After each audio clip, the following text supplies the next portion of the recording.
ਲੋਕ ਜਾਂਦੇ ਨੇ ਹਨੀਮੂਨ ਮਨਾਉਣ ਵਾਸਤੇ ਠੰਡੇ ਠੰਡੇ ਇਲਾਕਿਆਂ 'ਚ, ਠੰਡੀਆਂ ਠੰਡੀਆਂ ਗੱਲਾਂ ਤੇ ਠੰਡੀਆਂ ਠੰਡੀਆਂ ਰਾਤਾਂ ਤੇ ਠੰਡੀਆਂ ਠੰਡੀਆਂ ਰਾਵਾਂ, ਸਰ ਸਬਜ਼ੋ ਸ਼ਦਾਬ ਇਲਾਕੇ ਦੇ 'ਚ, ਮਰੀ ਨਥੀਆ ਗਲੀ, ਅਯੂਬੀਆ ਵਗੈਰਾ 'ਚ। ਤੁਸੀਂ ਸੰਗਲਾਖ ਪਹਾੜਾਂ ਤੇ ਵੀਰਾਨ ਬਿਆਬਾਨ ਜਿੱਥੇ ਸੱਸੀ ਵੀ ਰੋਲ ਕੇ ਮਰ ਗਈ, ਤੁਸੀਂ ਕਿਸ ਤਰ੍ਹਾਂ ਬੇਗਮ ਕੋ ਬਦਲਾ ਲੈਣ ਦੀ ਜਿਸ ਟਾਈਮ ਨਿਕਲਣ ਲੱਗੇ ਲੋਕਾਂ ਦੇ ਕੀ ਕਮੈਂਟਸ ਸਨ? ਉਹਨਾਂ ਨਾਲ ਜ਼ਿਕਰ ਤੇ ਕੀਤਾ ਹੋਏਗਾ ਕਿ ਅਸੀਂ ਗਵਾਦਰ ਜਾ ਰਹੇ ਹਾਂ, ਬਲੋਚਿਸਤਾਨ ਜਾ ਰਹੇ ਹਾਂ। ਲਾਹੌਰ ਤੋਂ ਜਿਸ ਟਾਈਮ ਤੁਸੀਂ ਨਿਕਲਣ ਲੱਗੇ ਉਸ ਵਕਤ ਤੁਹਾਨੂੰ ਬਾਈਕ ਲਿਜਾਣ ਦੀ ਜ਼ਰੂਰਤ ਪਈ। ਕਿਹੜੇ ਕਾਗਜ਼ਾਤ ਜ਼ਰੂਰੀ ਸਨ ਜਿਹੜੇ ਤੁਸੀਂ ਬਣਵਾਏ? ਪੰਜਾਬ ਤੋਂ ਸਿਵਾ ਸਿੰਧ ਨੂੰ ਵੀ ਕ੍ਰਾਸ ਕਰਨਾ ਸੀ, ਫਿਰ ਬਲੋਚਿਸਤਾਨ ਨੂੰ ਵੀ ਤੁਸੀਂ ਟੱਚ ਕਰਨਾ ਸੀ। ਸਮਾਨ ਤੁਸੀਂ ਕਿਹੜਾ ਨਾਲ ਲੈ ਕੇ ਗਏ ਪਹਿਲੇ ਤੇ ਇਹ ਦੱਸੋ ਨਾ। ਜ਼ਰੂਰੀ ਹਰ ਬਾਈਕਰ ਨੂੰ ਉਹ ਨਾਲ ਰੱਖਣਾ ਚਾਹੀਦਾ। ਤੇ ਫਿਰ ਐਜ਼ ਅ ਕਪਲ ਰਾਈਡਰ ਤੁਸੀਂ ਕਿਹੜੀਆਂ ਚੀਜ਼ਾਂ ਨਾਲ ਲੈ ਕੇ ਗਏ? ਜੀ ਅਸਲਾਮ ਵਾਲੇਕੁਮ ਰਹਿਮਤੁल्लाह। ਅੱਜ ਜਿਹੜੀ ਸ਼ਖਸੀਅਤ ਮੇਰੇ ਕੋਲ ਬੈਠੀ ਹੈ ਬੜੀ ਮਹਾਨ ਹੈ। ਲਾਹੌਰ ਦੇ ਸ਼ਹਜ਼ਾਦੇ, ਬੜੇ ਅੱਛੇ ਬਾਈਕਰ, ਨਡਾਰ, ਬੇਲੌਜ਼ ਖਿਦਮਤ, ਬੇਖੌਫ ਕੀ ਆਦਤ। ਸਾਡੀ ਜਿਹੜੀ ਪਹਿਲੀ ਮੁਲਾਕਾਤ ਇਹਨਾਂ ਦੇ ਨਾਲ ਕੋਸਟਲ ਹਾਈਵੇ ਤੇ ਜਿਹੜੀ ਹੋਈ, ਤੇ ਜਿੱਥੇ ਬਾਈਕ ਚਲਾਉਣ ਲੱਗੇ ਹਰ ਬੰਦਾ ਡਰਦਾ ਹੈ। ਇਹ ਕਹਿ ਲਓ ਕਿ ਮੌਤ ਔਰ ਜ਼ਿੰਦਗੀ ਉਹ ਨਾਲ ਲੈ ਕੇ ਚੱਲਦਾ ਹੈ। ਕਰਾਚੀ ਤੋਂ ਗਵਾਦਰ ਕੋਸਟਲ ਹਾਈਵੇ, ਦੋਸਤਾਂ ਨੇ ਵਕਾਰ ਸਾਹਿਬ, ਪ੍ਰੋਫੈਸਰ ਸਾਹਿਬ, ਬਹੁਤ ਗ੍ਰੇਟ ਆਦਮੀ, ਉਹਨਾਂ ਨੇ ਇਹਨਾਂ ਦੇ ਬਾਰੇ ਆਗਾਹੀ ਦਿੱਤੀ ਤੇ ਵੀ ਇਸ ਤਰ੍ਹਾਂ ਕਪਲ ਆ ਰਿਹਾ ਲਾਹੌਰ ਤੋਂ ਤੇ ਤੁਸੀਂ ਨਾਲ ਰੱਖਣਾ, ਕਿਉਂਕਿ ਕਰਾਚੀ ਤੋਂ ਗਵਾਦਰ ਤੱਕ ਕਾਫੀ ਜਿਹੜਾ ਨਾ ਏਰੀਆ ਵਿੱਚ ਇਸ ਤਰ੍ਹਾਂ ਦਾ ਆਉਂਦਾ ਜਿੱਥੇ ਆਬਾਦੀ ਕੋਈ ਨਹੀਂ ਤੇ ਸੁਨਸਾਨ ਹੈ, ਜਿਸ ਦੀ ਬਣਾ ਤੇ ਉਹਨਾਂ ਨੇ ਸਾਨੂੰ ਕਿਹਾ ਕਿ ਤੁਸੀਂ ਇਹਨਾਂ ਦੇ ਨਾਲ ਜਿਹੜਾ ਟੱਚ ਰਿਹਾ ਜੇ। ਅਸੀਂ ਕਿਹਾ ਜੀ ਠੀਕ ਹੈ। ਇਹਨਾਂ ਦੇ ਨਾਲ ਇਹਨਾਂ ਦੀ ਮਿਸਿਸ ਹਨ। ਇਹਨਾਂ ਦੀ ਸਫਰੀ ਕਹਾਣੀ ਜਿਹੜੀ ਹੈ ਨਾ ਜੀ ਬੜੀ ਇੰਟਰਸਟਿਡ ਹੈ, ਬਹੁਤ ਹੀ ਦਿਲਚਸਪ, ਪੁਰਖਤਰ ਰਾਹੋਂ ਕੇ ਮੁਸਾਫਰ। ਅੱਜ ਗੱਲਬਾਤ ਕਰਨੇ जी असद भाई ने साझी। जी अस्सलाम वालेकुम जी असद भाई, क्या हाल है जी? ठीक हो? खैरियत है? ठीक, आप कैसे हैं? जी अल्हम्दुलिल्लाह। सबसे पहले तो मैं अस्सलाम वालेकुम सब सुनने वालों को सलाम करता हूँ। और जैसे कि हम ये देखते हैं कि आजकल ट्रैवल व्लॉगिंग बहुत ज़्यादा हो रही है, लोग एक दूसरे के व्लॉग्स देखते हैं और उससे मोटिवेशन हासिल करते हैं और फिर आगे अपना जो है वो सफ़र जारी करते हैं। पैदाइश मेरी लाहौर दी है, ठीक है।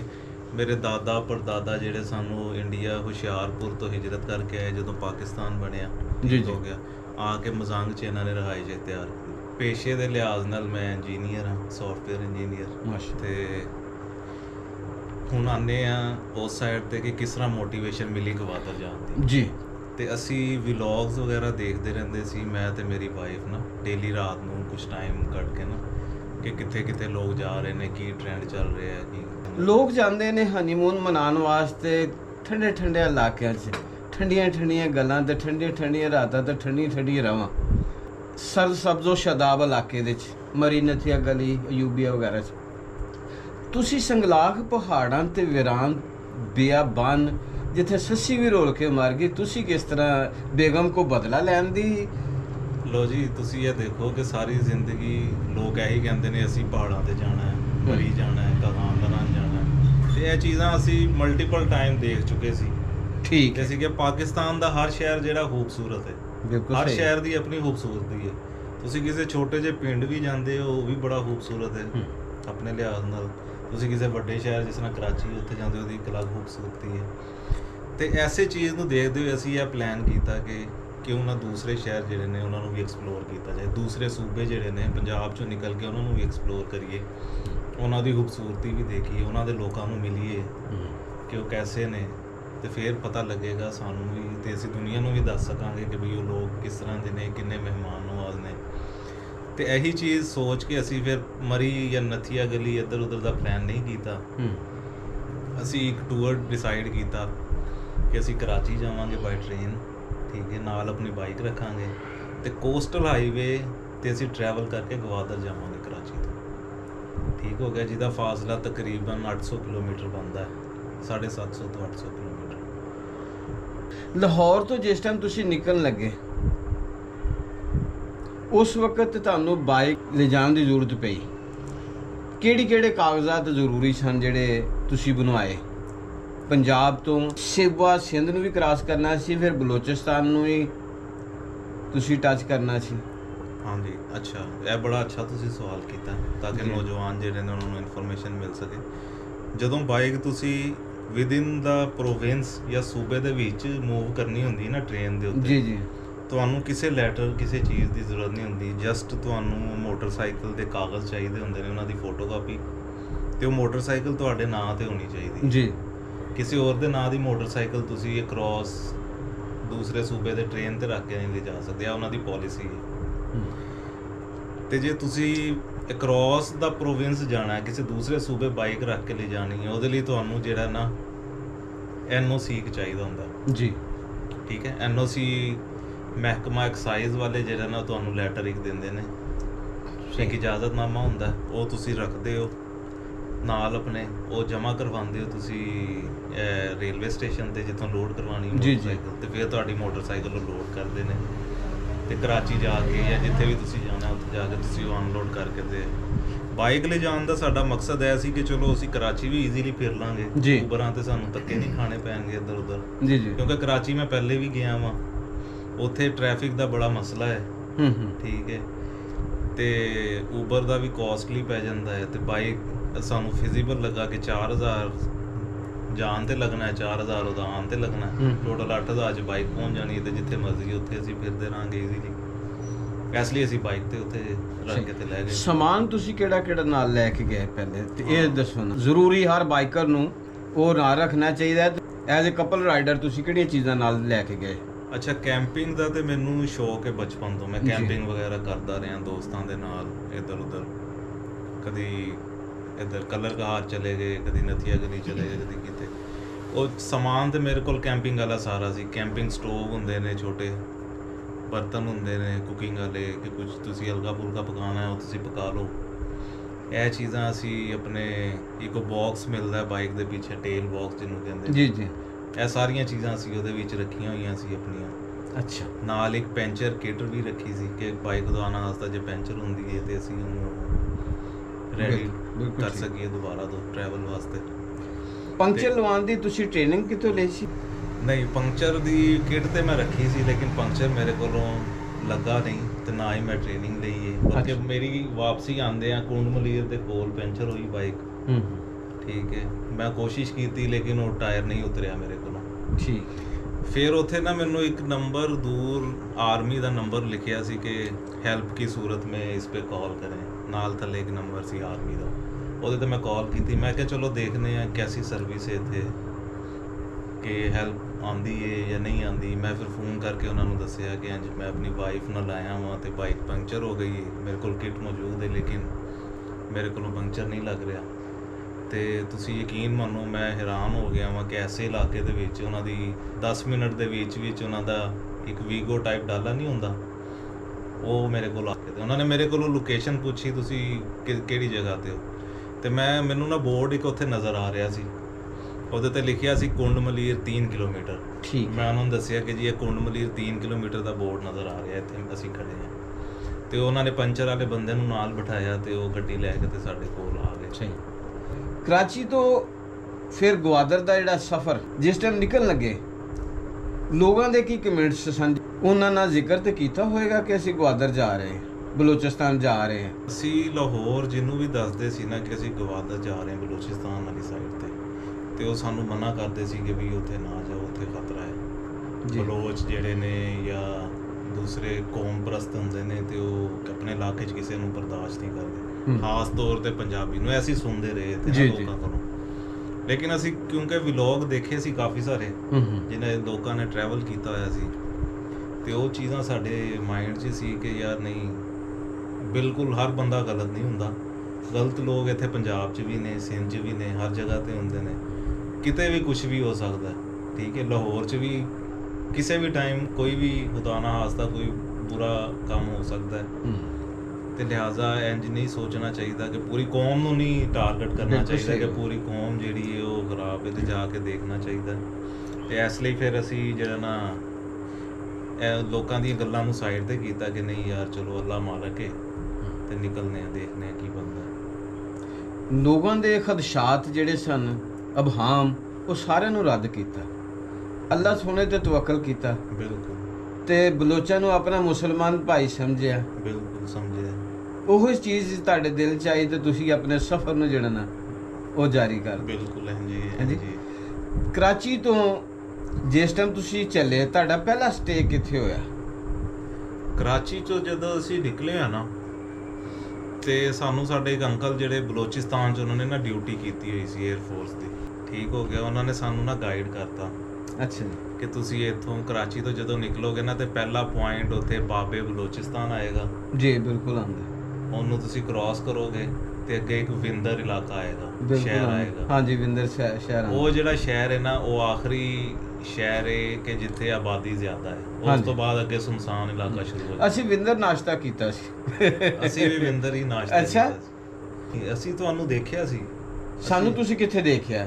ਅਸੀਂ ਵਿੰਦਰ ਤੋਂ ਅਸੀਂ ਨਾਸ਼ਤਾ ਕੀਤਾ। ਹਾਂਜੀ। ਅੱਛਾ, ਨਾਸ਼ਤੇ ਦਾ ਵੀ ਸੁਣੋ ਨਾ, ਜੀ ਨਾਸ਼ਤਾ ਉਹ ਹੋਟਲ ਦਾ ਦਾएं ਹੱਥ ਤੇ ਨਹੀਂ ਸੀ? ਹਾਂਜੀ, ਦਾਇਆ ਹੱਥ। ਦਾएं ਹੱਥ ਸੀ ਨਾ। ਅੱਛਾ। ਉਸ ਹੋਟਲ ਤੇ ਅਸੀਂ ਰੁਕੇ, ਅਸੀਂ ਕਿਹਾ ਜੀ ਨਾਸ਼ਤਾ। ਉਹਨਾਂ ਨੇ ਕਿਹਾ ਜੀ ਤੁਸੀਂ ਮਹਿਮਾਨ ਹੋ ਸਾਡੇ, ਹਾਂਜੀ ਠੀਕ ਹੈ, ਤੇ ਕੀ ਖਾਣਾ ਪਸੰਦ ਹੈ? ਉਹਨਾਂ ਨੇ ਕਿਹਾ ਜੀ ਇੰਜ ਪਰਾਠੇ ਹੁੰਦੇ ਨੇ ਸਾਡੇ ਕੋਲ, ਤੰਦੂਰ ਦੇ ਵਿੱਚ ਅਸੀਂ ਪਰਾਠੇ ਬਣਾਉਂਦੇ ਆ। ਹਾਂ ਬਿਲਕੁਲ ਇਸ ਤਰ੍ਹਾਂ। ਚਨੇ ਹੁੰਦੇ ਨੇ, ਅੰਡਾ ਹੁੰਦਾ ਹੈ ਤੇ ਨਾਲ ਹਲਵਾ ਹੁੰਦਾ ਸਾਡੇ ਕੋਲ, ਅੱਛਾ ਠੀਕ ਹੈ। ਅਸੀਂ ਕਿਹਾ ਠੀਕ ਹੈ, ਤੁਸੀਂ ਨਾ ਸਾਨੂੰ 2 ਪਰਾਠੇ ਦੇ ਦਿਓ, ਨਾਲ ਅੰਡਾ ਇੱਕ ਦੇ ਦਿਓ, ਚਨਿਆਂ ਦੀ ਪਲੇਟ ਦੇ ਦਿਓ, ਅਚਾਰ ਵੀ ਸੀ ਨਾਲ ਥੋੜਾ ਜਿਹਾ, ਨਾਲ ਥੋੜਾ ਜਿਹਾ ਸੂਜੀ ਦਾ ਹਲਵਾ ਉਹਨਾਂ ਨੇ ਸਾਨੂੰ ਦੇ ਦਿੱਤਾ ਨਾਲ। ਤੇ ਉਹ ਅਸੀਂ ਉੱਥੋਂ ਇੱਕ ਇੱਕ ਪਰਾਠਾ ਖਾਧਾ, ਬਹੁਤ ਮਜ਼ਾ ਆਇਆ ਸਾਨੂੰ। ਇਸ ਤਰ੍ਹਾਂ। ਯਾਨੀ ਉਹ ਲਾਲ ਆਟੇ ਦਾ ਪਰਾਠਾ ਸੀ, ਉਹ ਹਾਂਜੀ। ਸਫੈਦ ਆਟੇ ਦਾ ਨਹੀਂ ਸੀ, ਇਸ ਲਈ ਉਹਦਾ ਮਜ਼ਾ ਜ਼ਿਆਦਾ ਆਇਆ। ਉਹ ਇੰਨਾ ਮਜ਼ਾ ਆਇਆ ਕਿ ਅਸੀਂ ਉਹਨਾਂ ਨੂੰ ਕਿਹਾ ਕਿ ਸਾਨੂੰ 2 ਪਰਾਠੇ ਜਿਹੜੇ ਨਾ ਉਹ ਤੁਸੀਂ ਹੋਰ ਲਗਾ ਦਿਵੋ, ਪੈਕ ਕਰ ਦੇ। ਤੇ ਵਿੱਚ ਅੰਡਾ ਆਮਲੇਟ ਬਣਾ ਕੇ ਨਾ ਉਹਨਾਂ ਨੂੰ ਰੋਲ ਕਰਕੇ ਤੇ ਇੰਜ ਦੇ ਦਿਓ ਸਾਨੂੰ। ਅੱਛਾ ਉਹ ਉਹਨਾਂ ਨੇ ਇੰਜ 2 ਸਾਨੂੰ ਰੋਲ ਬਣਾ ਦਿੱਤੇ ਕਿ ਅਸੀਂ ਰੱਖ ਲੈ ਕੇ ਕਿਤੇ ਜ਼ਰੂਰਤ ਪਏਗੀ ਤੇ ਕੰਮ। ਅੱਛਾ। ਫਿਰ ਅਸੀਂ ਉੱਥੋਂ ਨਿਕਲੇ ਆ ਤੇ ਅੱਗੇ ਫਿਰ ਇੱਕ ਪੁਆਇੰਟ ਆਂਦਾ ਹੈ ਜਿਹਨੂੰ 0 ਪੁਆਇੰਟ ਕਹਿੰਦੇ ਨੇ, ਜਿੱਥੋਂ ਕੋਸਟਲ ਹਾਈਵੇ ਸ਼ੁਰੂ ਹੋ ਜਾਂਦਾ ਹੈ। ਇੱਕ ਸੜਕ ਜਿਹੜੀ ਹੈ ਉਹ ਚਲੀ ਜਾਂਦੀ ਹੈ ਗਵਾਦਰ ਨੂੰ ਤੇ ਇੱਕ ਚਲੀ ਜਾਂਦੀ ਕੋਇਟਾ ਨੂੰ। ਹਾਂਜੀ। ਸੇਮ ਡਿਸਟੈਂਸ ਜਿਹੜਾ ਕੋਇਟਾ ਦਾ ਤੇ ਸੇਮ ਹੀ ਡਿਸਟੈਂਸ ਜਿਹੜਾ ਨਾ ਉਹ ਗਵਾਦਰ ਦਾ ਆ ਜਾਂਦਾ। ਹਾਂਜੀ ਬਿਲਕੁਲ। ਹਾਂਜੀ। ਗਵਾਦਰ ਨੂੰ ਜਾਣ ਲਈ ਤੁਸੀਂ ਉੱਥੋਂ 0 ਪੁਆਇੰਟ ਤੋਂ ਲੈਫਟ ਹੋ ਕੇ ਕੋਸਟਲ ਹਾਈਵੇ ਚੜ ਜਾਂਦੇ। ਜੀ ਜੀ ਬਿਲਕੁਲ ਇਸ ਤਰੀਕੇ। ਇਧਰ ਦੂਸਰਾ ਰੋਡ ਜਿਹੜਾ ਉਹ ਖੁਸ਼ਦਾਰ ਨੂੰ ਚਲੇ ਜਾਂਦਾ ਹੈ। ਹਾਂਜੀ। ਤੇ 0 ਪੁਆਇੰਟ ਦੇ ਸੈਂਟਰ 'ਚ ਨਾਲ ਹੀ ਜਿਹੜਾ ਬਾਏਂ ਹੱਥ ਜਿਹੜਾ ਹੋਟਲ ਵੀ ਇੱਕ। ਹਾਂਜੀ ਹੈ। ਹਾਂਜੀ। ਫਿਰ ਉਹ 0 ਪੁਆਇੰਟ ਤੇ ਪ੍ਰਿੰਸੈਸ ਆਫ ਹੋਪ ਦਾ ਜਿਹੜਾ ਉਹ ਸਟੈਚੂ ਵੀ ਲੱਗਾ ਹੋਇਆ ਹੈ। ਉੱਥੋਂ 2 ਸੜਕਾਂ ਕ੍ਰਾਸ ਕਰਦੀਆਂ ਨੇ, ਇੱਕ ਬਾਇਆਂ ਚੱਲ ਜਾਂਦੀ, ਇੱਕ ਦਾਇਆਂ ਚੱਲ ਜਾਂਦੀ। ਕੋਟਾ ਦਾਇਆਂ ਹੱਥ, ਬਾਇਆਂ ਹੱਥ ਜਿਹੜੀ ਗਵਾਦਰ ਚੱਲ ਜਾਂਦੀ ਕੋਸਟਲ ਹਾਈਵੇ। ਅੱਛਾ ਜੀ। ਅੱਛਾ, ਉਹ ਜਿਹੜਾ ਇਲਾਕਾ ਹੈ ਨਾ 0 ਪੁਆਇੰਟ, ਉੱਥੋਂ ਫਿਰ ਜਿਹੜਾ ਮੇਨ ਕੋਸਟਲ ਹਾਈਵੇ ਸ਼ੁਰੂ ਹੁੰਦਾ। ਬਿਲਕੁਲ ਇਸੇ ਤਰ੍ਹਾਂ ਹੀ। ਉੱਥੋਂ ਅੱਗੇ ਤੁਹਾਨੂੰ ਆਬਾਦੀ ਜਿਹੜਾ ਨਾ ਨਜ਼ਰ ਨਹੀਂ ਫਿਰ ਆਉਂਦੀ, ਕਿਤੇ ਕਿਤੇ ਆਉਂਦੀ ਨਜ਼ਰ। ਉਹ ਸੁਨਸਾਨ ਇਲਾਕਾ ਸ਼ੁਰੂ ਹੋ ਜਾਂਦਾ। ਅੱਛਾ, ਉੱਥੇ ਜਦੋਂ ਤੁਸੀਂ ਚੜ੍ਹਦੇ ਹੋ ਨਾ ਤੇ ਇੱਕ ਉਸ ਇਲਾਕੇ ਦਾ ਨਾਂ ਹੈ ਲਿਆਰੀ। ਹਾਂ ਬਿਲਕੁਲ ਹੈ। ਉਹ ਲਿਆਰੀ ਗਾਉਂ ਉਹ ਪਹਿਲੇ ਸੀ। ਹਾਂਜੀ। ਉਹ ਜਿਹੜਾ ਗਾਉਂ ਉਹ ਇੱਕ ਲਿਆਰੀ ਜਿਹੜਾ ਇੱਕ ਔਰਤ ਦੇ ਨਾਮ ਤੇ ਬਣਿਆ। ਅੱਛਾ। ਹਾਂਜੀ ਹਾਂਜੀ। ਨਹੀਂ, ਉਹਦੀ ਹਿਸਟਰੀ ਮੈਂ ਨਹੀਂ ਪੜ੍ਹੀ। ਹਾਂਜੀ। ਲੇਕਿਨ ਉਹਦਾ ਨਾਂ ਲਿਆਰੀ ਹੈ। ਪਹਿਲੇ ਤੇ ਮੈਂ ਸਮਝਿਆ ਕਿ ਕਰਾਚੀ 'ਚ ਜਿਹੜਾ ਲਿਆਰੀ ਹੈ ਨਾ, ਉਹਦੀ ਸਰਹੱਦ ਇੰਨੀ ਵੱਡੀ ਹੈ ਕਿ ਉਹ ਇੱਥੋਂ ਤੱਕ ਆ। ਨਹੀਂ, ਉਹਦੀ ਸਰਹੱਦ ਨਹੀਂ। ਅਸਲ ਦੇ ਵਿੱਚ ਲਿਆਰੀ ਜਿਹੜਾ ਗਾਉਂ ਆ ਉਹ ਇੱਕ ਔਰਤ ਦੇ ਨਾਮ ਤੇ ਜਿਹੜਾ ਨਾ ਉਹ ਬਲੋਚ ਔਰਤ ਸੀ ਗਲਬਨ, ਉਹਦੇ ਨਾਮ ਤੋਂ ਜਿਹੜਾ ਨਾ ਉਹ ਮਨਸੂਬ ਹੋਇਆ। ਸਹੀ। ਉਹਨੇ ਆਬਾਦ ਕੀਤਾ। ਉਸ ਤੋਂ ਬਾਅਦ ਫਿਰ ਇਹ ਜਿਹੜਾ ਦੂਸਰਾ ਕਰਾਚੀ ਵਾਲਾ ਲਿਆਰੀ ਹੈ ਨਾ, ਇਹ ਬਾਅਦ ਚ ਉਹਦੇ ਉਸ ਦੀ ਨਿਸਬਤ ਨਾਲ ਇਹ ਰੱਖਿਆ ਗਿਆ। ਅੱਛਾ, ਉਹ ਲਿਆਰੀ ਗਾਉਂ ਜਿਹੜਾ ਨਾ ਉਹ ਬਿਲਕੁਲ ਸੁਨਸਾਨ ਹੈ, ਉੱਥੇ ਆਬਾਦੀ ਸਾਨੂੰ ਬਿਲਕੁਲ ਨਜ਼ਰ ਨਹੀਂ ਆਈ। ਜੀ ਜੀ। ਤੇ ਉਹ ਕਾਫੀ ਲੰਬਾ ਟੋਟਾ ਸੀ ਸੜਕ ਦਾ ਜਿਹੜਾ ਅਸੀਂ ਉੱਥੇ ਟਰੈਵਲ ਕੀਤਾ। ਬਾਈਕ ਤੇ ਨਾ ਟਰੈਵਲ ਕਰਕੇ ਅਸੀਂ ਥੱਕ ਗਏ। ਅੱਛਾ। ਤੇ ਅਸੀਂ ਸੋਚਿਆ ਕਿ ਜਿਹੜਾ ਨਾ ਟਿਊਬ ਜਿਹੜੀ ਅਸੀਂ ਵੈਸਪਾ ਦੀ ਰੱਖੀ ਨਾ, ਉਹਨੂੰ ਹਵਾ ਭਰ ਕੇ ਤੇ ਉਹਦੇ ਤੇ ਟਰੈਵਲ ਕਰੀਏ ਤਾਂ ਕਿ ਥਕਾਵਟ ਨਾ ਹੋਏ, ਸਫ਼ਰ ਲੰਬਾ ਹੈ। ਉਹ ਅਸੀਂ ਭਰਨ ਵਾਸਤੇ ਖਲੋਤੇ ਆ ਤੇ ਪ੍ਰੋਫੈਸਰ ਵਕਾਸ ਸਾਹਿਬ ਦਾ ਤੁਸੀਂ ਜ਼ਿਕਰ ਕੀਤਾ ਜੀ, ਮੇਰੇ ਬੜੇ ਅੱਛੇ ਦੋਸਤ ਨੇ। ਤੇ ਪਹਿਲੀ ਮੁਲਾਕਾਤ ਸਾਡੀ ਜਿਹੜੀ ਹੈ ਨਾ ਉਹ ਕਰਾਚੀ ਹੋਈ ਸੀ। ਤਾਂ ਅਸੀਂ ਅਬਦੁੱਲਾ ਸ਼ਾਹ ਗਾਜ਼ੀ ਜਾਣਾ ਸੀ ਨਾ, ਉਸ ਵਕਤ ਉਹ ਆਏ ਸਨ। ਸਾਜਿਦ ਸਾਹਿਬ ਨੇ, ਉਹ ਵੀ ਕਰਾਚੀ ਦੇ ਨੇ, ਬੜੇ ਅੱਛੇ ਆਦਮੀ ਨੇ। ਉਹਨਾਂ ਦੀ ਬੇਟੀਆਂ 3 ਜਿਹੜੀ ਹੈ ਨਾ, ਉਹਨਾਂ ਦੀ ਸ਼ਾਦੀ ਇੱਥੇ ਸਾਡੇ ਨਾਲ ਦੀ ਗਲੀ 'ਚ ਹੋਈ ਹੈ। ਅੱਛਾ। ਹਾਂਜੀ।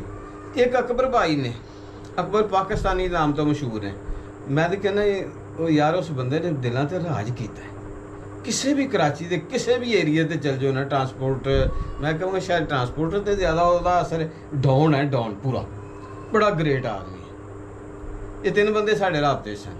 ਤੇ ਬੜੀ ਭਰਪੂਰ ਮਹਿਮਾਨ ਨਵਾਜ਼ੀ ਕੀਤੀ। ਹੋਰ ਬੰਦੇ ਨੇ ਕਹੀ ਕਿ ਤੁਸੀਂ ਆਪਣੇ ਆਪ ਨੂੰ ਪੰਜਾਬੀ ਨਹੀਂ ਕਹਿਣਾ। ਅਸੀਂ ਕਹੀ ਯਾਰ ਅਸੀਂ ਬੋਲਾਂਗੇ ਜਿੰਨਾ ਮਰਜ਼ੀ, ਅਸੀਂ ਕਹਾਂਗੇ ਅਸੀਂ ਕਰਾਚੀ ਦੇ, ਸਾਨੂੰ ਉਹਨਾਂ ਨੇ ਪਹਿਚਾਨ ਹੀ ਲੈਣਾ ਹੈ। ਤੇ ਜਿਹੜਾ ਉੱਪਰ ਬੈਠਾ ਨਾ ਉਹਨੇ ਇੱਕ ਵਕਤ ਮੁਕਰਰ ਕੀਤਾ ਹੈ।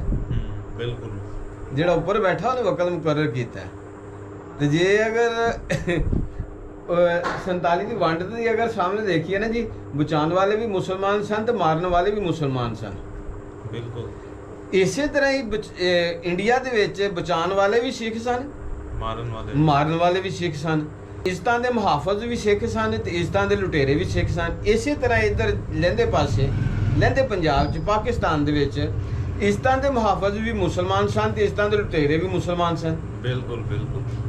ਇਹ ਚੀਜ਼ ਜਿਹੜੀ ਹੈ ਨਾ ਜੀ, ਇਹ ਹਰ ਜਗ੍ਹਾ ਅੱਛੇ ਬੁਰੇ, ਹਰ ਮਜ਼ਹਬ 'ਚ, ਹਰ ਇਲਾਕੇ 'ਚ, ਹਰ ਸ਼ਹਿਰ 'ਚ ਤੇ ਹਰ ਖਾਨਦਾਨ 'ਚ ਪਾਏ ਜਾਂਦੇ ਨੇ। ਬਿਲਕੁਲ। ਵਕਾਰ ਸਾਹਿਬ ਨਾਲ ਪਹਿਲੇ ਹੈਗਾ ਸੀ ਰਾਬਤਾ? ਨਹੀਂ, ਬਿਲਕੁਲ ਹੀ ਸ਼ਰਾਬਤਾ ਹੈਗਾ। ਬਿਲਕੁਲ, ਅਸੀਂ ਕਿਸੇ ਨੂੰ ਨਹੀਂ ਜਾਣਦੇ। ਓਹੋ ਹੋ। ਅਸੀਂ ਤੇ ਅੱਲਾ ਤੇ ਤਵੱਕਲ ਕੀਤਾ ਤੇ ਅਸੀਂ ਕੋਸਟਲ ਹਾਈਵੇ ਤੇ ਚੜ ਗਏ। ਅੱਛਾ। ਫਿਰ ਜਦੋਂ ਥੋੜੀ ਥਕਾਵਟ ਹੋਈ ਤੇ ਮੈਂ ਕਿਹਾ ਹੁਣ ਟਿਊਬ ਦੇ ਵਿੱਚ ਹਵਾ ਭਰ ਕੇ ਤੇ ਉਹਦੇ ਤੇ ਟਰੈਵਲ ਕਰੀਏ ਤਾਂ ਕਿ ਈਜ਼ੀ ਰਹੇ, ਕੰਫਰਟੇਬਲ ਰਹੇ।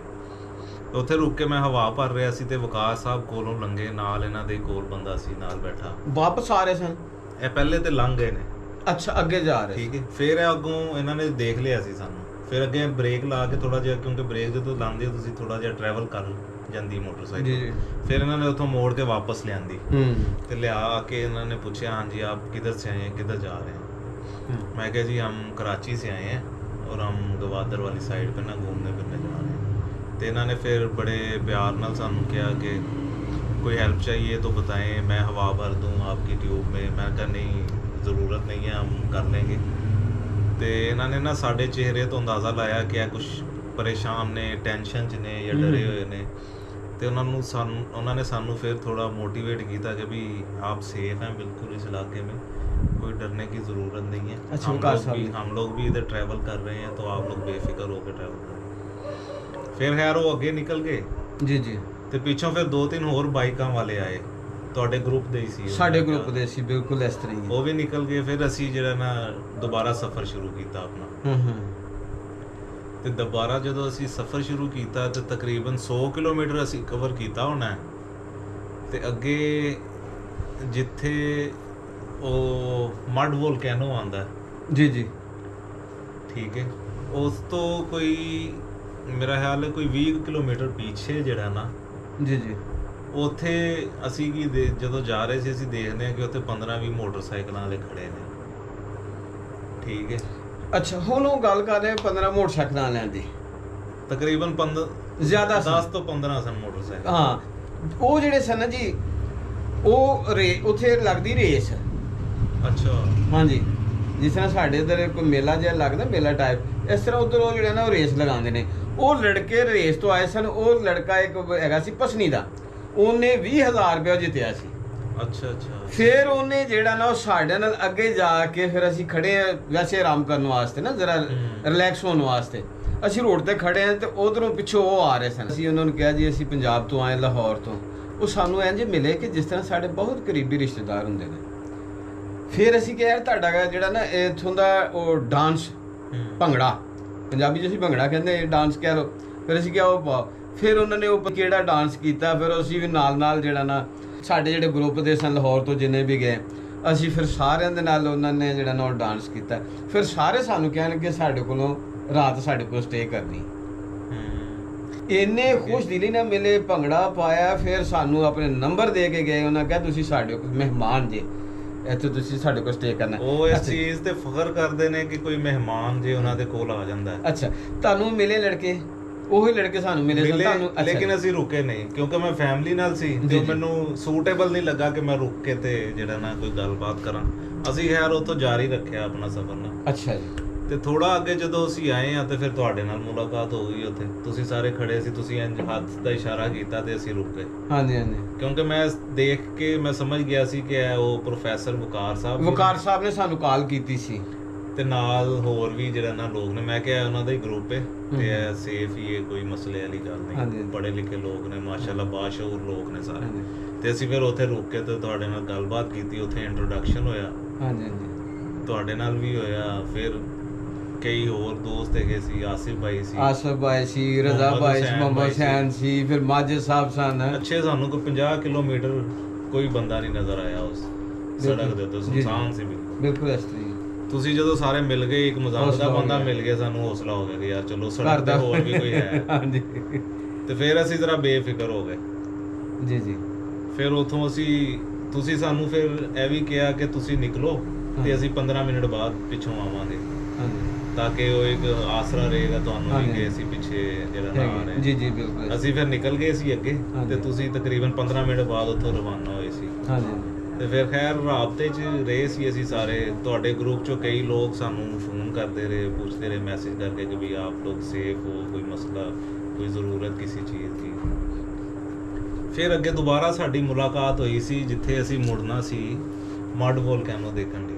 ਹਾਂਜੀ ਤੁਸੀਂ ਸਾਨੂੰ ਰੋਕਿਆ ਉੱਥੇ ਹਾਂਜੀ ਇਸ਼ਾਰਾ ਕਰਕੇ ਕਿ ਵੀ ਇਸ ਤਰਫ ਕੋ ਰਸਤਾ ਹੈ ਮਡ ਵੋਲਕੈਨੋ ਦਾ। ਜੀ, ਕਿਉਂਕਿ ਜੀ। ਮੈਨੂੰ ਆਈਡੀਆ ਨਹੀਂ ਸੀ, ਜੇ ਤੁਸੀਂ ਨਾ ਹੁੰਦੇ ਤੇ ਮੈਂ ਨਿਕਲ ਕੇ ਆਉਂਦਾ ਅੱਗੇ। ਤੁਹਾਡੀ ਵਜ੍ਹਾ ਤੋਂ ਅਸੀਂ ਮਡ ਵੋਲਕੈਨੋ ਵੀ ਦੇਖ ਲਿਆ, ਤੁਸੀਂ ਸਾਥ ਹੈਗੇ ਸੀ ਤੇ ਅਸੀਂ ਫਿਰ ਮਡ ਵੋਲਕੈਨੋ ਵੱਲ ਇਕੱਠੇ ਗਏ। ਅੱਛਾ, ਉੱਥੇ ਫਿਰ ਸਾਨੂੰ ਅੰਗਰੇਜ਼ 2 ਕੋਸਟਰਾਂ ਆਈਆਂ ਸੀ, ਪੋਲੈਂਡ ਤੋਂ ਅੰਗਰੇਜ਼ ਜੀ। ਆਏ ਸੀ। ਹਾਂਜੀ। ਤਕਰੀਬਨ 50-60 ਲੋਕ ਹੈਗੇ ਸੀ ਉਹਨਾਂ ਜੀ ਨਾਲ। ਇਸ ਤਰ੍ਹਾਂ ਹੀ। ਸਿਕਿਉਰਿਟੀ ਵੀ ਸੀ, ਉਹ ਵੀ ਅੰਗਰੇਜ਼ ਹੈਗੇ ਸਨ। ਜੀ ਜੀ ਖੈਰ ਉਹਨਾਂ ਨਾਲ ਵੀ ਗੱਪਸ਼ਪ ਹੋਈ ਅੱਛੀ, ਉਹਨਾਂ ਨੂੰ ਦੱਸਿਆ, ਉਹਨਾਂ ਨੂੰ ਵੀ ਬੜਾ ਇਲਾਕਾ ਪਸੰਦ ਆ ਰਿਹਾ ਸੀ ਕਿਉਂਕਿ ਬਲੋਚਿਸਤਾਨ ਵਾਲਾ ਜਿਹੜਾ ਇਲਾਕਾ ਹੈ ਨਾ, ਇਹ ਬਿਲਕੁਲ ਨੈਚੁਰਲ ਹੈ। ਇਸ ਤਰ੍ਹਾਂ ਹੀ। ਹਲੇ ਇੱਥੇ ਟੂਰਿਸਟ ਨਹੀਂ ਗਿਆ। ਟੂਰਿਸਟ ਜਿੱਥੇ ਜਾਂਦਾ ਹੈ ਉੱਥੇ ਇਲਾਕੇ ਨੂੰ ਗੰਦਾ ਕਰ ਦਿੰਦਾ ਹੈ। ਹਾਂਜੀ ਇਹਨਾਂ ਇਲਾਕਿਆਂ 'ਚ ਬਾਏ ਚਾਂਸ ਹਲੇ ਟੂਰਿਸਟ ਇੰਨਾ ਨਹੀਂ ਆਇਆ, ਇਸ ਲਈ ਇੱਥੇ ਇੰਨਾ ਗੰਦ ਨਹੀਂ ਹੈਗਾ, ਸਾਫ਼ ਨੇ ਇਲਾਕੇ। ਨਿਸਬਤਨ ਮਰੀ ਚਲੇ ਜਾਓ, ਕੂੜੇ ਦੇ ਢੇਰ ਨਜ਼ਰ ਆਉਣਗੇ। ਇੱਥੇ ਉਹ ਸਿਸਟਮ ਨਹੀਂ ਹੈਗਾ। ਬੀਚ ਵੀ ਇੱਥੋਂ ਦੇ ਜਿਹੜੇ ਸਮੁੰਦਰ ਦੀ ਸਾਫ਼ ਨੇ। ਉਹ ਬਿਲਕੁਲ ਸਾਫ਼ ਸੁਥਰੇ ਨੇ, ਕੋਈ ਕਚਰਾ, ਪਲਾਸਟਿਕ, ਸ਼ਾਪਰ, ਕੋਈ ਚੀਜ਼ ਉੱਥੇ ਨਜ਼ਰ ਨਹੀਂ ਆਉਂਦੀ ਤੁਹਾਨੂੰ। ਬਸ ਇੰਝ ਹੀ ਫਿਰ ਸਫ਼ਰ ਚੱਲਦਾ ਰਿਹਾ ਅੱਗੇ ਕਿ ਕੁੰਡਮਲੀਰ ਆ ਗਿਆ। ਉੱਥੋਂ ਅਸਲ ਕਹਾਣੀ ਸ਼ੁਰੂ ਹੁੰਦੀ ਹੈ। ਕੁੰਡਮਲੀਰ ਅਸੀਂ ਜਦੋਂ ਪਹੁੰਚੇ ਹਾਂ ਤੇ ਰਾਤ ਦਾ ਟਾਈਮ ਸੀ, ਤਕਰੀਬਨ ਮੇਰਾ ਖਿਆਲ ਹੈ ਕੋਈ 7-8 ਵਜੇ ਦਾ ਟਾਈਮ ਹੋਣਾ ਰਾਤ ਦਾ। ਬਿਲਕੁਲ ਹਨੇਰਾ ਪੈ ਗਿਆ ਸੀ। ਇਹ ਹੰਗਲੋਜ ਰਿਵਰ ਹੈ, ਹਾਂਜੀ, ਉਹਦੀ ਇੱਧਰਲੀ ਸਾਈਡ ਤੇ ਆਂਦਾ ਹੰਗਲੋਜ ਮਾਤਾ ਦਾ ਮੰਦਿਰ। ਮੰਦਿਰ ਆਉਂਦਾ ਹੈ ਸਾਹਮਣੇ ਮਨਸੂਬ ਕਬਰਾਂ ਨੇ ਮੁਹੰਮਦ ਬਿਨ ਕਾਸਿਮ ਦੇ ਸਿਪਾਹੀਆਂ ਦੀਆਂ। ਜੀ। ਅੱਗੇ ਆਏ ਦਾ ਹੰਗੋਲ ਰਿਵਰ। ਹੰਗੋਲ ਰਿਵਰ ਦੇ ਨਾਲ ਹੀ ਹੋਟਲ ਹੈ। ਅਸੀਂ ਸਟੇ ਉੱਥੇ ਕੀਤਾ ਸੀ। ਸਹੀ ਸਹੀ। ਉੱਥੇ ਫਿਰ ਅਸੀਂ ਤੁਹਾਨੂੰ ਕਿਹਾ ਸੀ ਕਿ ਤੁਸੀਂ ਇੱਥੇ ਕਰੀਬ ਤਰੀਨ ਜਿਹੜਾ ਨਾ ਉਹ ਸਟੇ ਕਰ ਲਓ। ਅਸੀਂ ਤਾਂ ਡਰਾਈਵਰ ਹੋਟਲ ਤੇ ਸਟੇ ਕੀਤਾ। ਅਸੀਂ ਉੱਥੋਂ ਜਦੋਂ ਨਿਕਲੇ ਆ ਨਾ, ਪਹੁੰਚੇ ਆ ਹੰਗੋਲ ਰਿਵਰ ਤੇ ਜੀ। ਤੇ ਉੱਥੇ ਸਾਨੂੰ ਨਾ ਇੱਕ ਬੋਰਡ ਲੱਗਾ ਨਜ਼ਰ ਆਇਆ ਕਿ ਵੀ ਮੁਹੰਮਦ ਬਿਨ ਕਾਸਿਮ ਦੇ ਸਿਪਾਹੀਆਂ ਦੀ ਕਬਰ ਹੈ ਜੀ। ਇਸ ਇੱਕ ਤਰ੍ਹਾਂ ਉਹ ਤੇ ਇੱਕ ਹੰਗਲਾਜ ਮਾਤਾ ਮੰਦਿਰ ਨੂੰ ਰਸਤਾ ਜਾਂਦਾ ਹੈ। ਜੀ ਜੀ ਇਹ ਦੋਨੋਂ Opposite ਨੇ। ਰਸਤਾ ਬਿਲਕੁਲ ਆਮਨੇ ਸਾਹਮਣੇ। ਜੀ ਜੀ ਬਿਲਕੁਲ। ਉੱਥੇ ਥੋੜੀ ਜਿਹੀ ਆਬਾਦੀ ਵੀ ਹੈ, ਦੁਕਾਨਾਂ ਨੇ 5-7, ਕੋਈ ਪੈਟਰੋਲ ਦੀ ਦੁਕਾਨ ਹੈ, ਜੀ, ਕੋਈ ਜੀ। ਛੋਟੀ ਮੋਟੀ ਸਿਗਰਟ ਪਾਨ ਇਹ ਉਹ। ਉਹ ਤੇ ਪੁਲ ਕ੍ਰਾਸ ਕਰੀਏ ਤੇ ਫੇਰ ਆਂਦਾ ਨਾ ਜੀ ਰਿਵਰ ਦਾ। ਨਹੀਂ ਪੁਲ ਤੋਂ ਪਹਿਲੇ, ਹੰਗੋਲ ਰਿਵਰ ਦੇ ਪੁਲ ਤੋਂ ਪਹਿਲੇ ਜਿੱਥੇ ਰਸਤਾ ਨਹੀਂ ਅੰਦਰ ਜਾਂਦਾ। ਹਾਂਜੀ ਮਾਤਾ ਹਾਂ ਮੰਦਿਰ। ਬਿਲਕੁਲ। ਕੋਈ ਕਾਰਨਰ ਉੱਥੇ ਤੇ ਹੈ। ਦੁਕਾਨਾਂ ਨੇ ਕੁਝ। ਕਾਰਨਰ ਤੇ ਹੈ 2 ਦੁਕਾਨਾਂ। ਅੱਛਾ, ਉੱਥੇ ਅਸੀਂ ਥੋੜੀ ਦੇਰ ਰੁਕੇ ਆ 10 ਮਿੰਟ, ਉਹ ਕਬਰਾਂ ਵਗੈਰਾ ਦੇਖੀਆਂ, ਵੀਡੀਓ ਬਣਾਈ ਹੈ। ਫਿਰ ਅਸੀਂ ਮਾਤਾ ਮੰਦਿਰ ਵੱਲ ਨੂੰ ਨਿਕਲ ਗਏ ਆ। ਅੱਛਾ, ਮਾਤਾ ਮੰਦਿਰ ਜਿਹੜਾ ਨਾ ਅੰਦਰ ਤਕਰੀਬਨ ਕੋਈ 20 ਕਿਲੋਮੀਟਰ ਅੰਦਰ ਜਾਣਾ ਪੈਂਦਾ ਤੁਹਾਨੂੰ। ਠੀਕ ਹੈ। ਫਿਰ ਉਹ ਮੰਦਿਰ ਆਉਂਦਾ ਹੈ। ਹੁਣ ਉਹ 20 ਕਿਲੋਮੀਟਰ ਛੋਟਾ ਸਫ਼ਰ ਨਹੀਂ, ਬੜਾ ਲੰਬਾ ਸਫ਼ਰ ਹੈ। 50 ਕਿਲੋਮੀਟਰ ਬਣ ਜਾਂਦਾ ਆਣਾ ਜਾਣਾ। ਹਾਂਜੀ। ਹੁਣ ਉੱਥੇ ਜਦੋਂ ਅਸੀਂ ਵੜੇ ਆ ਨਾ ਅੰਦਰ, ਤੇ ਤਕਰੀਬਨ ਕੋਈ ਅਸੀਂ 15 ਕਿਲੋਮੀਟਰ ਅੰਦਰ ਗਏ ਆ ਤੇ ਇੱਕ ਮੰਦਿਰ ਆਇਆ ਛੋਟਾ ਜਿਹਾ। ਅਸੀਂ ਸਮਝੇ ਕਿ ਸ਼ਾਇਦ ਇਹੀ ਉਹ ਮੰਦਿਰ ਹੈ। ਸਾਨੂੰ ਨਹੀਂ ਸੀ ਆਈਡੀਆ ਕਿ ਮੇਨ ਮੰਦਿਰ ਜਿਹੜਾ ਅੱਗੇ ਹੈ। ਅਸੀਂ ਉਹਨੂੰ ਹੀ ਮੰਦਿਰ ਜਿਹੜਾ ਨਾ ਉਹ ਸਮਝ ਕੇ ਉਹਨੂੰ ਦੇਖਿਆ, ਤਸਵੀਰਾਂ ਖਿੱਚੀਆਂ ਤੇ ਅਸੀਂ ਵਾਪਸ ਆ ਗਏ। ਅੱਛਾ। ਫਿਰ ਅਸੀਂ ਅੱਗੇ ਨਿਕਲ ਗਏ ਆ, ਰਿਵਰ ਕ੍ਰਾਸ ਕੀਤਾ, ਹੰਗੋਲ ਰਿਵਰ। ਅੱਗੇ ਇਲਾਕਾ ਆ ਜਾਂਦਾ ਕੁੰਡਮਲੀਰ ਦਾ। ਜੀ ਬਿਲਕੁਲ ਇਸ ਤਰ੍ਹਾਂ। ਠੀਕ ਹੋ ਗਿਆ। ਹੰਗੋਲ ਰਿਵਰ ਦੇ ਵਿੱਚ ਅਸੀਂ ਮਗਰਮੱਛ ਵੀ ਦੇਖੇ ਨੇ। ਹਾਂਜੀ ਹੈ ਨੇ। ਠੀਕ ਹੋ ਗਿਆ। ਤੇ ਹੁਣ ਤੁਸੀਂ ਇਹ ਦੇਖੋ, ਹੰਗੋਲ ਰਿਵਰ ਜਿਹੜਾ ਨਾ, ਜਿਹੜੇ ਯਾਤਰੀ ਆਉਂਦੇ ਨੇ ਨਾ, ਹਿੰਦੂ ਯਾਤਰੀ, ਉਹਨਾਂ ਲਈ ਉਹ ਮੰਦਿਰ ਵੀ ਬਹੁਤ ਮੁਕੱਦਸ ਜਗ੍ਹਾ ਹੈ। ਤੇ ਜਿਹੜਾ ਇਹ ਰਿਵਰ ਹੈ ਬਿਲਕੁਲ ਉਸੇ ਤਰ੍ਹਾਂ ਹੀ ਹੈ ਉਹਨਾਂ ਲਈ, ਜਿਸ ਤਰ੍ਹਾਂ ਅਸੀਂ ਆਬੇ ਜ਼ਮਜ਼ਮ ਪੀਂਦੇ ਆ, ਉਹ ਇਸ ਰਿਵਰ ਨੂੰ, ਇਸ ਦਰਿਆ ਨੂੰ ਇੰਨੀ ਜਿਹੜਾ ਨਾ ਇੱਜ਼ਤ ਦਿੰਦੇ ਨੇ। ਖੈਰ ਕੁੰਡਮਲੀ ਜਦੋਂ ਅਸੀਂ ਪਹੁੰਚ ਗਏ ਨਾ, ਰਾਤ ਦਾ ਟਾਈਮ ਹੋ ਗਿਆ ਸੀ। ਉੱਥੇ ਅਸੀਂ ਜਿਹੜਾ ਨਾ ਖਲੋ ਗਏ। ਇੱਕ ਹੋਟਲ ਨਜ਼ਰ ਆਇਆ, ਇੱਕ ਹੀ ਹੋਟਲ ਸੀ ਜਿੱਥੇ ਲਾਈਟ ਚੱਲ ਰਹੀ ਸੀ, ਰੋਸ਼ਨ ਸੀ। ਉੱਧਰ ਅਸੀਂ ਗਏ ਆ। ਉਹਨੂੰ ਅਸੀਂ ਪੁੱਛਿਆ ਜੀ 1 ਨਾਈਟ ਅਸੀਂ ਸਟੇ ਕਰਨਾ, ਅਸੀਂ ਅੱਗੇ ਗਵਾਹ ਨਹੀਂ। ਬੀਚ ਦੇ ਉੱਪਰ ਹੀ ਸੀ? ਹਾਂਜੀ, ਕਾਫੀ ਠੀਕ। ਵੱਡਾ ਹੋਟਲ ਸੀ, ਕਾਫੀ ਬੜਾ ਹੋਟਲ ਸੀ। ਉਹ ਅੰਗਰੇਜ਼ ਜਿਹੜੇ ਸੀ ਨਾ ਪੋਲੈਂਡ ਦੇ, ਜੀ, ਉਹ ਵੀ ਜੀ। ਉੱਥੇ ਹੀ ਠਹਿਰੇ ਸੀ ਅੱਛਾ। ਆ ਕੇ। ਉਹ ਕਹਿੰਦਾ ਜੀ 12,000 ਜਿਹੜਾ ਨਾ ਰੈਂਟ ਹੈ ਅੱਛਾ ਇੱਕ ਰੂਮ ਦਾ, ਅੱਛਾ। ਇੱਕ 24 ਘੰਟੇ ਦਾ। ਅੱਛਾ। ਮੈਂ ਕਿਹਾ ਨਹੀਂ ਯਾਰ, ਇਹ ਤੇ ਕਾਫੀ ਕੋਸਟਲੀ ਪੈ ਜਾਏਗਾ ਹੂੰ। ਸਾਨੂੰ। ਖੈਰ ਅਸੀਂ ਉੱਥੋਂ ਬਾਹਰ ਨਿਕਲ ਕੇ ਨਾ ਆ ਕੇ ਬਾਹਰ ਖੜੇ ਹੋ ਗਏ ਚੌਂਕ ਦੇ ਵਿੱਚ। ਚੌਂਕ ਅੱਛਾ। ਜਿਹਾ ਸੀ, ਰਸਤਾ ਸੀ, ਜੀ, ਇੱਧਰ ਵੀ ਜੀ। ਦੁਕਾਨਾਂ ਸਨ। ਹੂੰ। ਖੈਰ ਉਹ ਦੁਕਾਨਾਂ ਵਗੈਰਾ ਤੇ ਬੰਦ ਹੋ ਗਈਆਂ ਸੀ ਉਸ ਟਾਈਮ, ਤੇ ਬਿਲਕੁਲ ਹਨੇਰਾ ਸੀ। ਲਾਈਟ ਉੱਥੇ ਲੋਕਾਂ ਕੋਲ ਹੈ ਨਹੀਂ। ਅੱਛਾ। ਜਿਹੜੀ ਮੈਂ ਤੁਹਾਨੂੰ ਸਹੀ ਗੱਲ ਦੱਸਾਂ ਨਾ, ਜੋ ਮੈਂ ਦੇਖਿਆ ਉਹੀ ਮੈਂ ਦੱਸਾਂਗਾ। ਜੀ ਜੀ। ਉੱਥੇ ਲੋਕਾਂ ਕੋਲ ਲਾਈਟ ਨਹੀਂ ਹੈਗੀ ਸਰਕਾਰੀ। ਉੱਥੇ ਉਹਨਾਂ ਨੇ ਸੋਲਰ ਰੱਖੇ ਹੁੰਦੇ ਨੇ, ਅੱਛਾ। ਇੱਕ ਪਲੇਟ ਛੱਤ ਤੇ ਰੱਖੀ ਹੁੰਦੀ ਹੈ। ਕੁੰਡ ਮਲੇਰ ਚ ਲਾਈਟ ਨਹੀਂ? ਨਹੀਂ।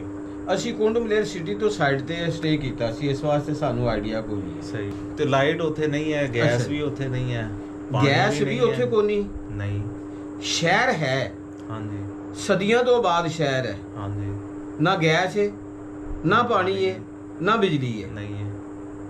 ਇਹ ਜੋ ਮੈਂ ਗੈਸ ਦੇਖਿਆ ਲਾਹੌਰ ਮੈਂ ਆ ਰਹੀ ਦੱਸਿਆ ਹੈ, ਤੁਹਾਨੂੰ। ਲਾਹੌਰ ਗੈਸ ਹੈ, ਲਾਹੌਰ ਆ ਰਹੀ ਹੈ, ਗੈਸ ਪਿਸ਼ਾਵਰ ਜਾ ਰਹੀ ਹੈ, ਉੱਥੇ ਨਹੀਂ ਹੈ। ਉੱਥੇ ਨਹੀਂ ਹੈ। ਤੁਸੀਂ ਇਹ ਦੇਖੋ ਕਿ ਉਹ ਕੁੰਡ ਮਲੀਰ ਦੇ ਲੋਕ ਜਿਹੜੇ ਨੇ ਨਾ, ਜੀ ਜਿਹੜਾ ਉਹ ਹੰਗੋਲ ਰਿਵਰ ਹੈ ਨਾ, ਜੀ। ਉਹਦਾ ਪਾਣੀ ਪੀਂਦੇ ਨੇ। ਉਹ ਫਿਲਟਰ ਵੀ ਨਹੀਂ ਕਰਦੇ, ਉਂਝ ਹੀ ਓਏ ਉੱਥੋਂ ਹੋਏ ਟੈਂਕਰ ਹੋਏ ਆਉਂਦੇ ਨੇ, ਹੋਏ। ਉਹ ਪਾਣੀ ਪੀਂਦੇ। ਉਹਦੇ 'ਚ ਮਗਰਮੱਛ ਵੀ ਨੇ, ਮੱਛੀਆਂ ਵੀ ਨੇ।